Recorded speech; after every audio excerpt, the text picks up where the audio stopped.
यानंतर एक मोठी बातमी बघूयात। मराठी भाषा संवर्धनासाठी देवेंद्र फडणवीस यांच्या सरकारने एक मोठा निर्णय घेतलाय। आता महाराष्ट्रातील सर्व शासकीय, निमशासकीय आणि महापालिका कार्यालयांमध्ये मराठी बोलणं अनिवार्य करण्यात आलंय। शासकीय कार्यालयात सर्वत्र मराठी फलक असणार आहेत। तसंच मराठी भाषेचा वापर करण्यास नकार देणाऱ्यांवरती शिस्तभंगाची कारवाई केली जाईल। त्यामुळे आता राज्य सरकारनं मराठी भाषेचं संवर्धन करण्यासाठी राज्याचे मुख्यमंत्री देवेंद्र फडणवीस यांनी मोठा निर्णय घेतलाय।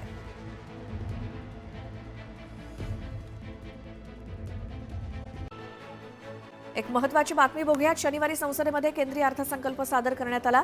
त्यामध्ये रेल्वेसाठी काय काय मिळालं याची माहिती केंद्रीय रेल्वे मंत्री अश्विनी वैष्णव यांनी दिली।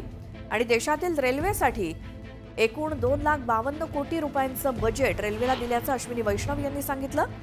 तसंच महाराष्ट्राला 23,778 कोटी रुपयांचं बजेट दिल्याचं अश्विनी वैष्णव यांनी म्हटलंय। तर मुंबई अहमदाबाद बुलेट ट्रेनवर भाष्य करताना अश्विनी वैष्णव यांनी तत्कालीन मुख्यमंत्री उद्धव ठाकरे यांच्या सरकारवरती टीका केली। त्यांच्या काळात बुलेट ट्रेनचं काम रखडलं होतं, मात्र आता ते काम वेगात सुरू असल्याचं अश्विनी वैष्णव म्हणाले।